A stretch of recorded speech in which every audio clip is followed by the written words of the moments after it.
Hi guys, welcome back to a brand new video, and before we get started, please hit the like button, and please, if you have not yet subscribed, subscribe. We're almost to 17,800 and also almost to 18,000, so please help me get there by hitting the subscribe button. But now let's get started. Today we're going to be discussing demographics and the 2020 election. A lot of people have pointed out towards states like Arizona, Texas, and Virginia and Colorado, talking about how demographic shifts have changed the electorate in those states, immigration in particular, and why those states are now favoring Democrats because new immigrants tend to vote Democrat. And honestly, that is part of the reason, but apparently it's not the entire reason. I'm going to show you what really are the real demographic shifts that will hurt Trump in 2020. Trump is not going to lose.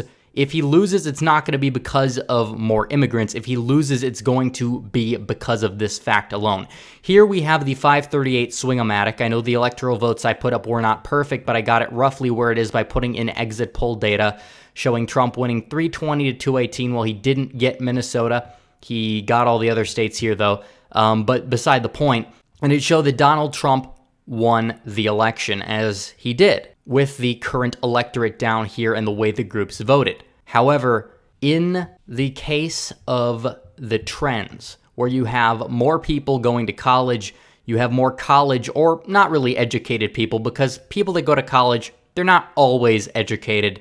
They're indoctrinated. The indoctrination of the left is hurting Republicans' chances, particularly with white voters, because they are the largest voting bloc of the Republican Party. Now, white college graduates back in the day, they voted for Reagan, they voted for even Dole, significantly voted for roughly a tie between McCain and Obama, but McCain was a terrible candidate. Then in 2012, they significantly favored Romney. But now in 2016, it was roughly a statistical tie between Trump and Hillary Clinton. And this is exactly why Republicans have lost Virginia. It's particularly why they're struggling in Texas and Arizona and the state of Georgia. However, it is true that gains with non-college whites have improved them. They've picked off states like Michigan, Wisconsin, Pennsylvania. They have a chance to get New Hampshire and Minnesota in 2020. However, this is potentially going to be Trump's downfall, even if he maintains the gains he made with non-college white voters. But now I'm going to show you what the electorate would look like if college-educated white voters voted the way that non-college whites voted. If they voted 66% for Trump in 2020, what exactly would it look like? Okay, there we go.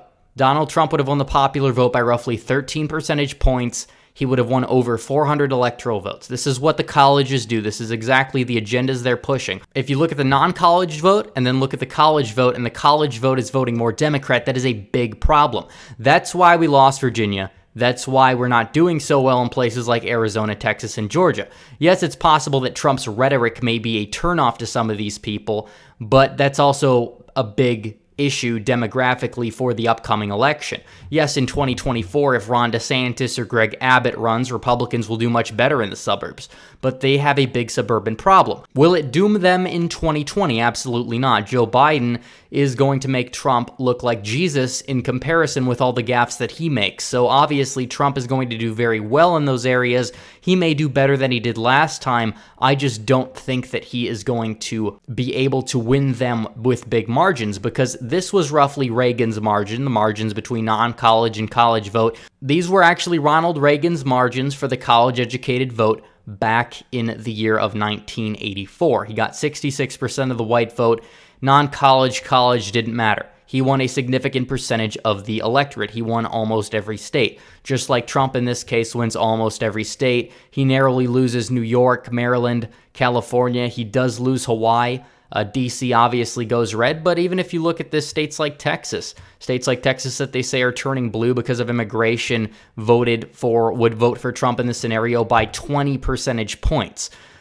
States like Wisconsin, where Trump barely won, vote for him by 17 points. So it's easily possible that this is exactly what the Democrat agenda is. It's in our universities. It's the establishment. This is exactly the kind of narratives that they push about Trump. They try to defame the president simply for a power grab, and we're starting to see this now. Yes, they want more immigration because more people coming across the border usually does mean more people on government assistance. Now, do I believe that these minority groups could vote Republican? Yes, they've done it before, and potentially if you run the right candidate, and if you assimilate the immigrants more and or reach into the Univision Telemundo crowd, Republicans statistically break in the 40s if they do that with those voters. Bush did it. He got in the 40s. But as of right now, it doesn't seem to be immigration dooming Republicans because I've statistically looked at these numbers.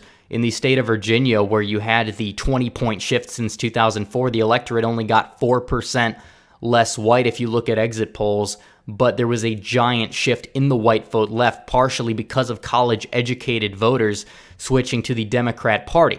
Now, people talk about immigration, and the arguments will ensue in the comment section that that's the biggest factor.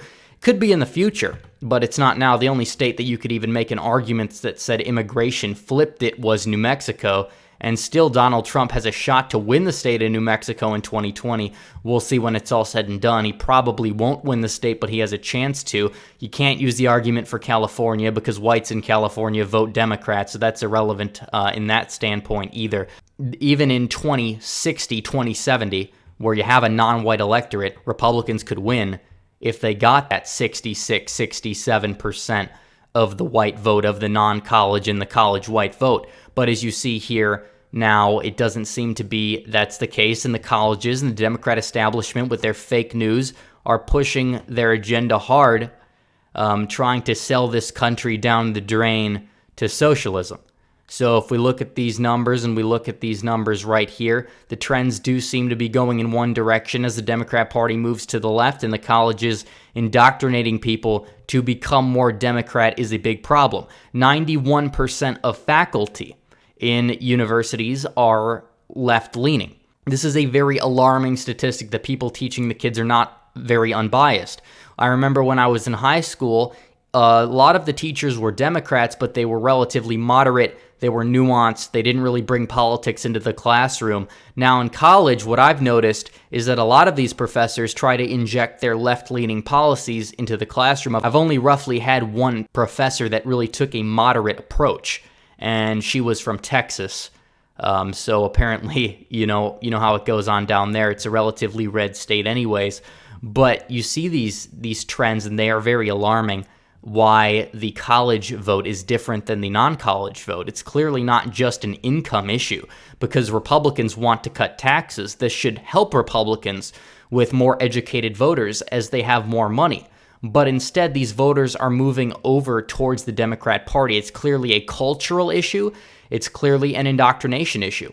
And it is an issue that Republicans are going to have to find some way to fix. Are we going to have to make technical schools more available? Because clearly people that go to tech schools, people that complete some college, they don't get a 4-year degree. These people vote relatively 20 points in favor of the Republicans.